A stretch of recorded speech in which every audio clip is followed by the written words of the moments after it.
give time to our citizens to know. Since we have gone through a process of merger, which is political, also legal in nature, and therefore it is necessary that we take the endorsement of the active members of the party. Beloved Congress and party man and woman, you all are aware that the Central Office Bearers of the Naga People's Front met on the 12th of February this year, 2025, and passed a resolution to the effect that we must call upon, appeal, request all Congress and regional-minded men and women and those who are working in other regional political parties to come together and join hands under Kok symbol and under the nomenclature of the Naga People's Front. That resolution was again subsequently followed up, adopted on the 6th of September this year, and you all are aware 6th September is significant for Naga people because that is the day when the first ceasefire between the government of Naga and the Naga freedom fighters was signed. Therefore, the Central Executive Council of the Naga People's Front met on the 6th of September at the headquarters office at Kohima and reiterated the resolution passed by the COB on the 12th February. Then, we have communicated to the leadership of the erstwhile Nationalist Democratic Progressive Party, and accordingly, in response to the resolutions that we have adopted on the 12th February and 6th September, the NDPP friends met on the 12th of September and passed a resolution which was communicated to our office, giving us a positive signal to come together and work as one political entity. Thereafter, General Convention of the Nationalist Democratic Progressive Party was called, summoned on the 18th of September, and a unanimous resolution was adopted under the leadership of Honorable Chinwan Gonyak, the President of the NDPP, and also our Honorable Chief Minister, Narayan Dr. Nikhil, to the effect that they would now cease to exist as a political party and merge with the Naga People's Front.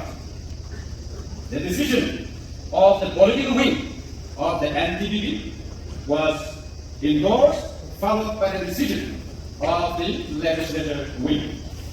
And accordingly, both the political wing as well as the legislative wing of the NDPP passed vivid, concrete resolution to the effect that they would merge the entire political party as well as the legislature party.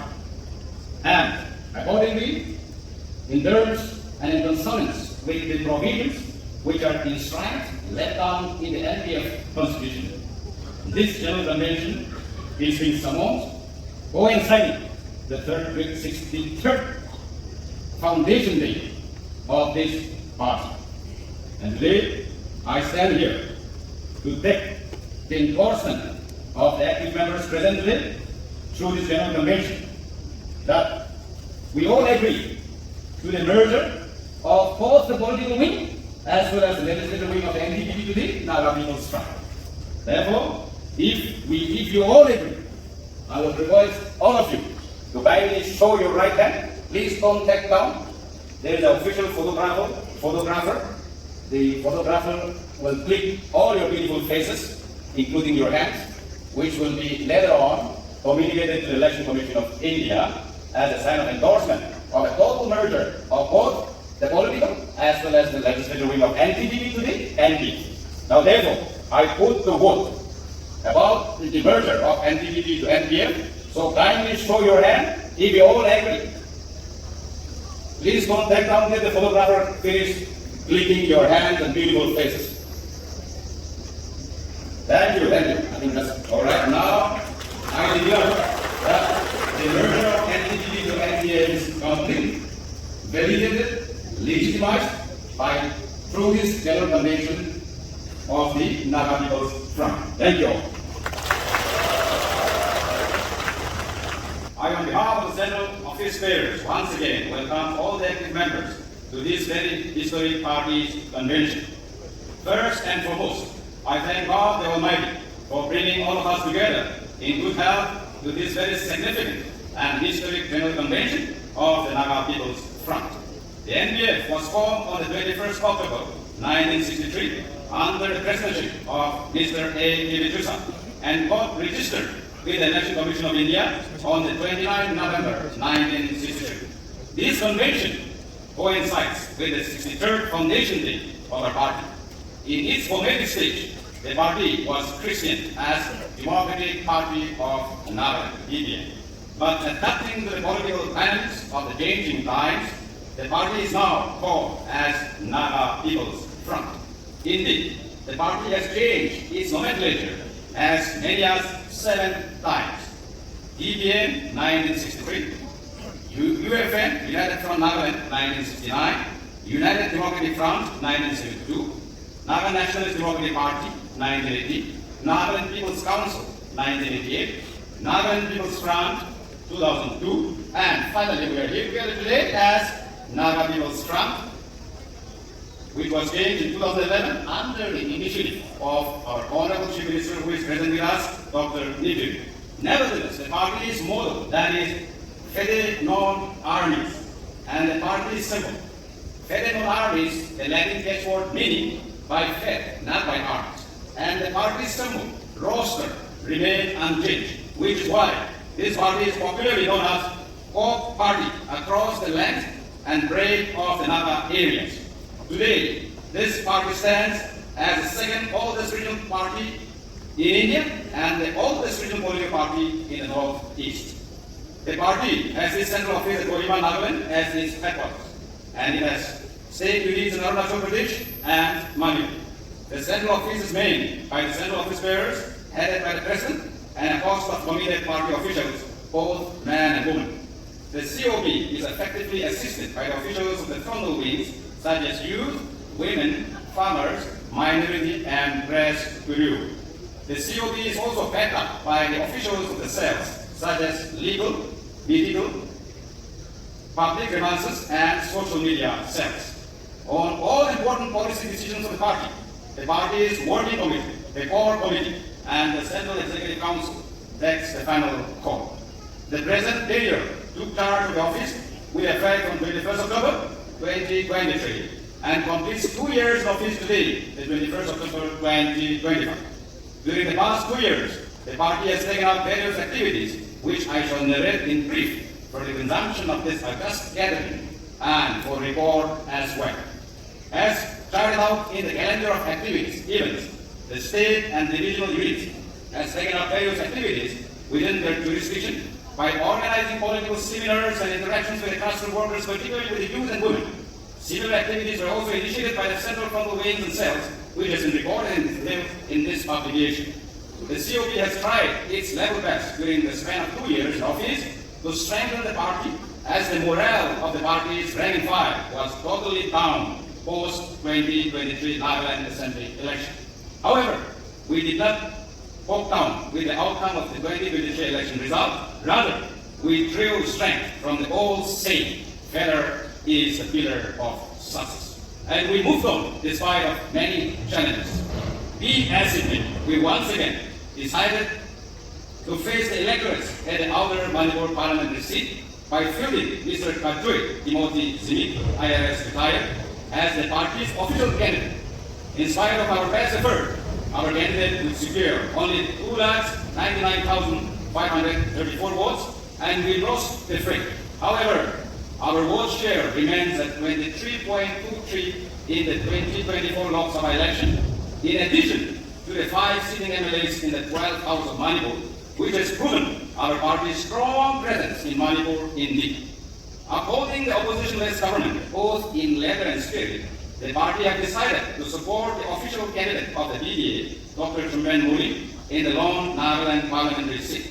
The party thanked the electorates of both Manipur and Nagaland for their support in the last parliamentary election, and further beseech their support even in the days to come as NPF strives for a united and stronger platform starting from today again. In June 2024, town and municipal council election in Nagaland, the party fielded its candidates at Chumilima, Dimapur, Kandari, and Peck.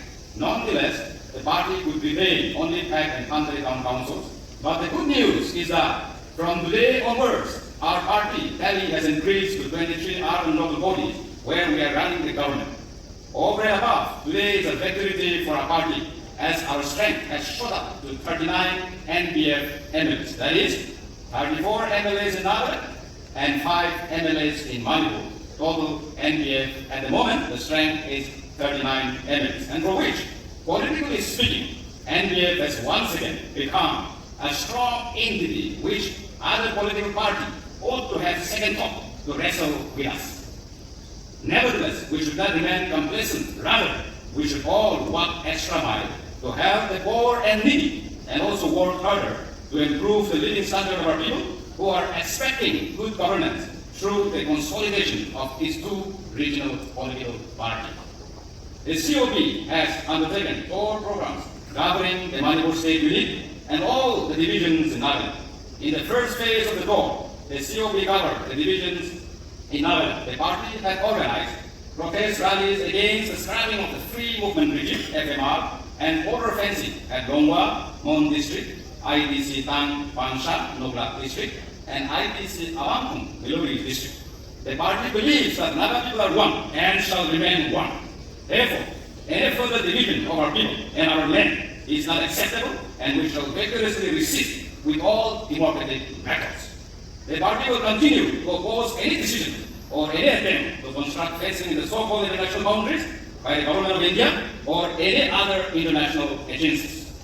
In the second phase of the COP tour, the party covered Manipur State Unit and had meeting at Maram Community Hall, where the NPF Manipur State Unit shared their views on the way forward for the growth of NPF in Manipur.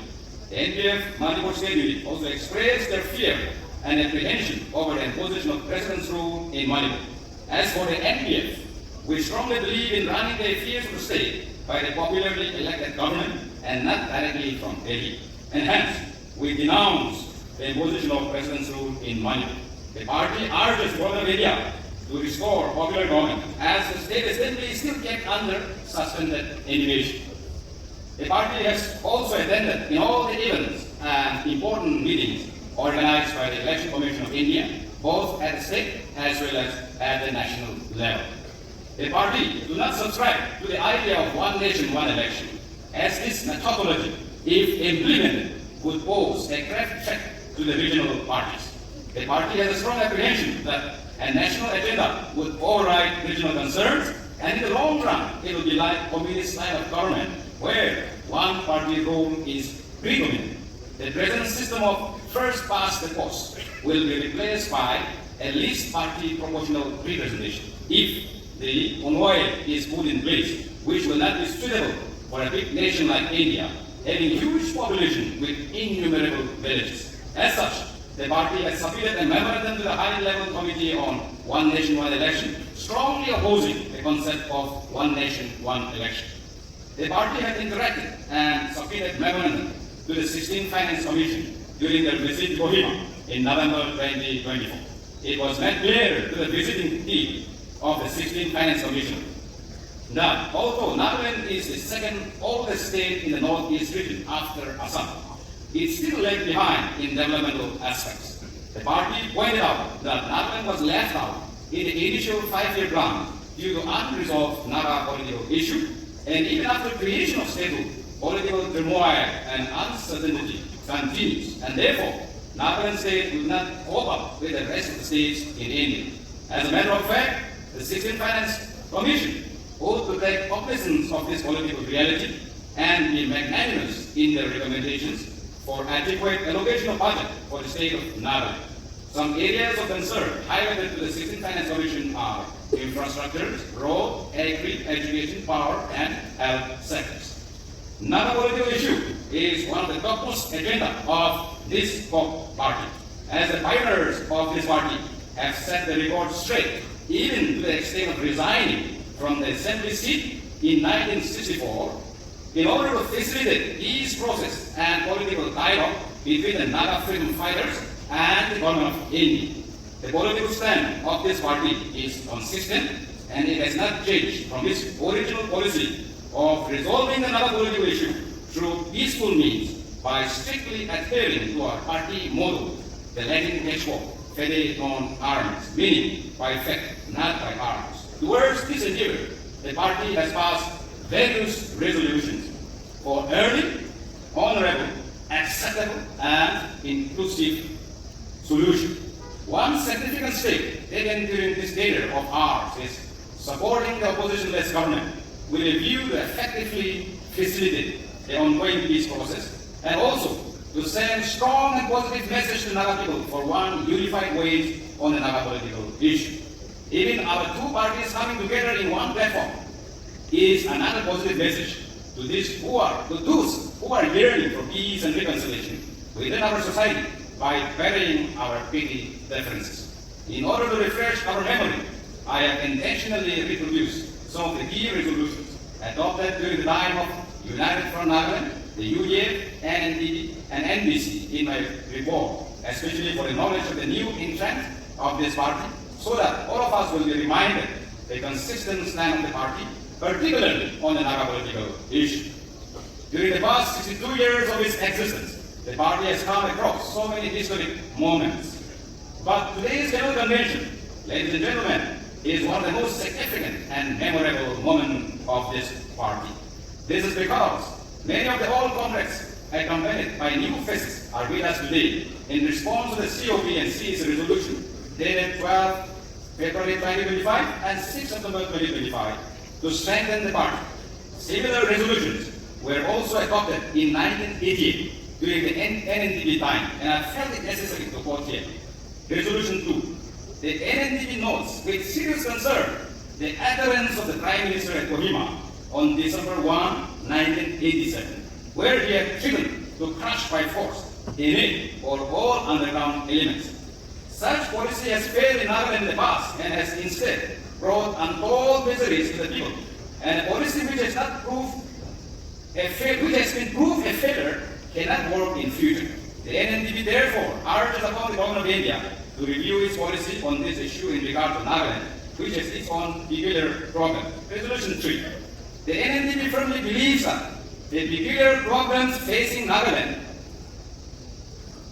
there should be only one regional political party in the state. This was a resolution I'm quoting in 1988 during the NDPP time. And for this purpose, four-man committee headed by Mr. Vito is urged upon to expeditiously explore all avenues to accomplish this objective. Ladies and gentlemen, many great philosophers say history repeats, and today, in 1988 resolution of our party, NDPP, of calling upon every like-minded regional party to come together in one political platform, we are repeating that today again. It's all because of God's doing.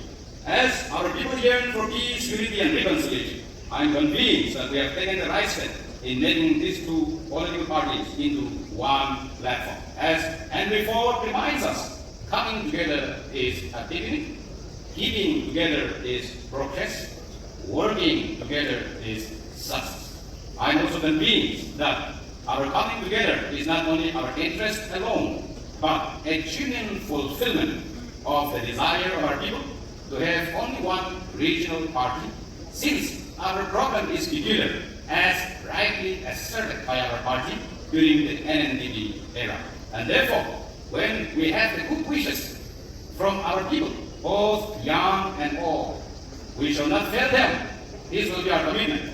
It is the duty of this party to protect our faith, our people, our rights, and our land. I would like to conclude with what Niels Moyers tells us. Ideas are great arrows, but there has to be a goal. And politics is a goal of idealism. Thank you and good night.